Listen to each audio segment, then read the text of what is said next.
All right, guys. I want you to look around here. As you can see, the bench is up off the ground. I want you to note this area here that's been replaced. This is called. They cut this out at one time and replaced it because there's a river that runs under it, and I ain't playing with it. As you can come around here, my bench goes. It's up off the ground.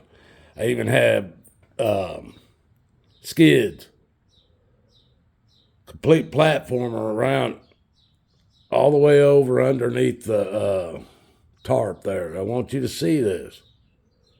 I have this for a reason. I call this a barn because I ain't playing with you. When it rains, sometimes it'll flood clear up under there all the way to the back wall. Most of the time, it comes up to about right in here. All right. So that's why I call this place a barn. Now, you can see that door right there is shut. You can see how high it is on that end and how much area under this end. That's telling you there's another break in that concrete right there. They've replaced a big chunk of this as well. This is where the river runs under this barn. I ain't playing with you people. Let me get back up here. Switch this around.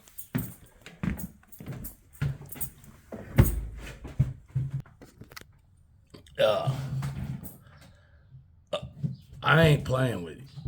Now, I want to talk to you guys because a lot of you are a lot younger than me, and I don't know how I made it to where I am today. How? I don't know how. It had to be I was protected or something because I've done some stupid things in my life that other people didn't make it. That's a fact. But I want you to know yesterday, I'm talking about yesterday, last night. Oh, and I'll have to take the camera back over there and show you too. I was out here, I'm working on my Jeep. I took the fender flares off. When I got it off, there was a lot of dirt and nastiness. I needed to wash the whole truck anyway, but I needed to get them off before I even washed it because of what I'm doing with it. So I took those off and I pulled the truck out and I washed it, brought it back, washed, WARSHED. I backed it back in the barn. Finished up, or no, yeah. And when I came back in, I walk up to my desk here, which I just showed you guys. I'm up on a platform, and I had pulled my chair back farther than I normally do because I am up on this 3-inch or 2.5-inch high platform here, and when I pulled it back, I didn't realize how far I had it pulled back. But after I took my hat off, and I was putting my phone down because I was washing my Jeep. When I come back in, I'm hot. I mean, it was in the 70s. I'm an old man, and I was hot, and I just wanted to sit down. And when I sat down in this chair, it rolled about 1 or 2 inches at the most, and boom, my feet were up in the air going off of this thing. In my head, hit that thing. You can put a motor and a transmission on it. That's a very stockly. It's hard. It's a heck of a bench.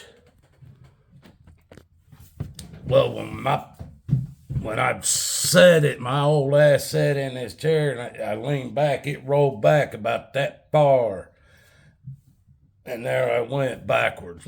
I didn't have my hat on. My hat was sitting out up here. But there I went, boom, straight. I couldn't put my hands out to catch myself or anything. I fell right off, and my head, boom, smacked that corner of that doggone bench as I went off. Instantly, my neck started hurting. I was like, that could have been a lot worse. And I got a big knot. I had a knot that it's still there. My wife's looking at it this morning, going, man. But I did not even break the skin. That's how hard-headed I am. That head's been hit by many things. But it knocked the daylights out of me. It did knock me out. I didn't go out or nothing. It didn't hit me that hard. But it knocked, and like I said, as I went down, I was trying to reach back and catch myself. There wasn't no doing that. So I just had to take it. And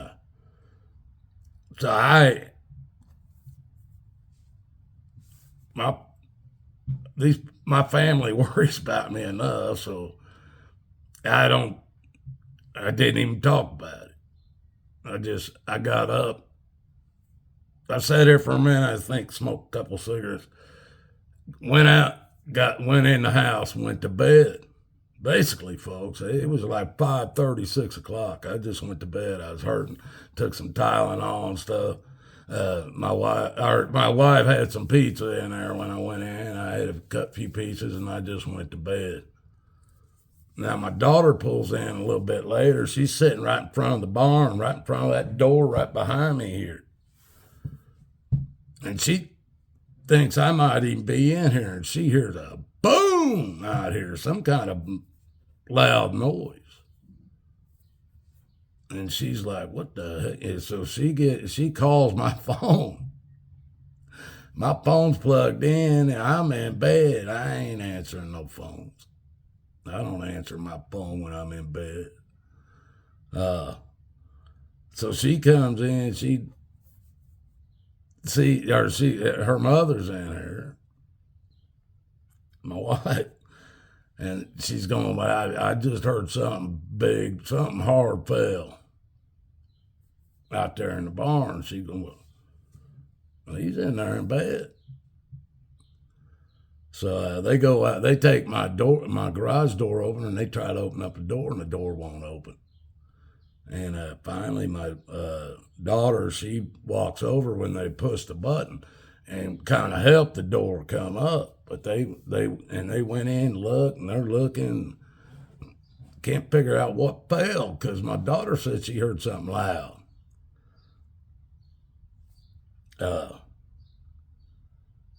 They're trying to wake me up, and I'm like, look, push the button.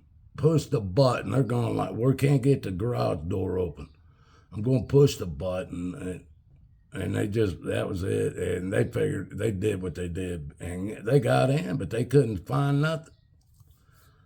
And I remembered it when I got up this morning, and I was like 5:30 this morning. I was like, I'm going to go out there.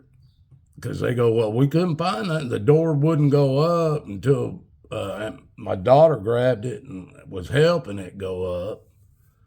Then it went up, and then it went down fine, they said. And I went out there, and what it is, it's one of the cables with the spring on it that's busted. These doors are big. They're wood. I ain't gonna say they're solid wood, but they might be. They're not aluminum or nothing like that. They're wood, old wood, heavy doors. So when one of those springs on one side breaks or not, then the door goes up crooked so it won't go up. You got to help it. And that's what, when I came out here this morning and I was looking at it, the guy that owned, or the people that own this house, they fixed one side last year that broke, and that's what I texted him, told him the other side broke. So he'll get it done probably by the weekend or something. I ain't pushing it. As long as I can still open it and shut it, I'm not even going to drive the Jeep out of it anymore. It's just, but that's the only way you can get in and out is through the garage door. So the other one's locked from the outside. It doesn't have an opener on it. But anyway, folks, I'm talking about this because a lot of you young folks think you got forever. You got forever, or you think it's forever. I got another 30 years.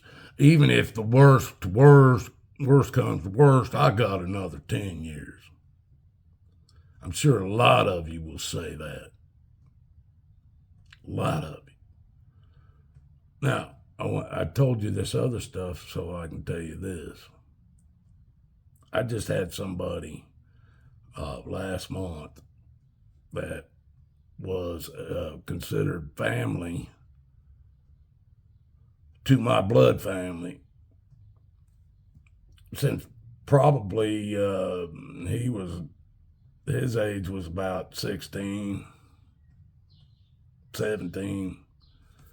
His family became family to our family through my sister and her first husband and their firstborn son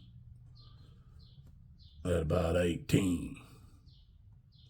Well, he was a younger family member than my sister and her first husband. But he'd been considered family. I mean, we spent many Christmases together, Thanksgivings, birthdays, and when we were, especially, he even would travel all the way out to Arizona when we lived out in Arizona. And my sister and her first husband would travel, and the kids would go back the other way as well. And we broke many a meals together. This man's about 4 or 5 years younger than me. He and his brother were doing something the other day. His brother's I think my age or a year older than me. But him and his brother was doing something last month sometime. And he said he wasn't feeling good, so his brother took him home, dropped him off, and he was going to go ahead and take a nap. Well, he never woke up. Now that is talking about somebody around my age. 2 days later, folks, 2 days later, his son died in a car wreck. 2 days. Now, I want, for any of you, I don't know what happened in the car wreck. I don't know. Didn't hear none of that.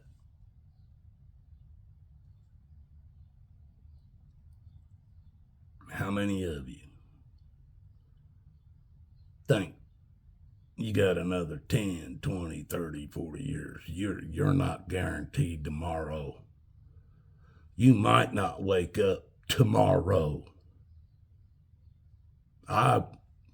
Chances are I probably won't, but if I do, I'm thanking God for every day. Hey, I like what I'm being given right now. I don't mind being here, even broke, old man. But I got family that I love, people I love. And God put me here for a reason. So you young folks, I've known many young folks over my life that didn't make it to 10, didn't make it to 20, didn't make it to 25, 30, didn't make it to 40.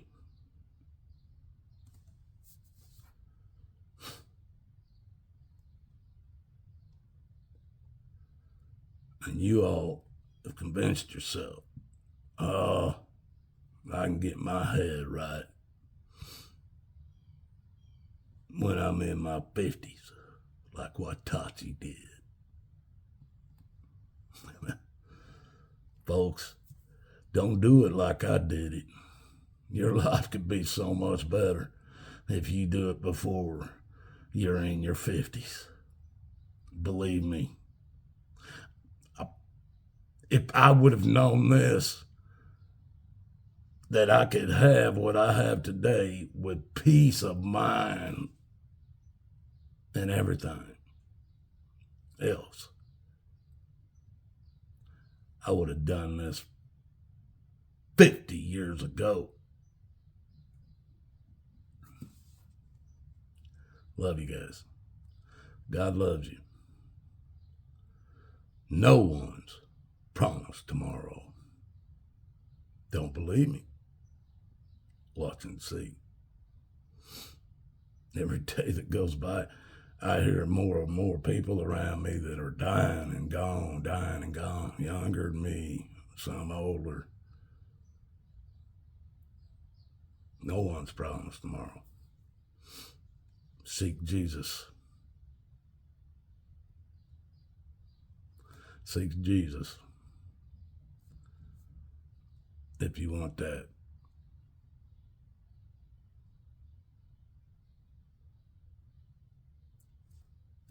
Knowledge.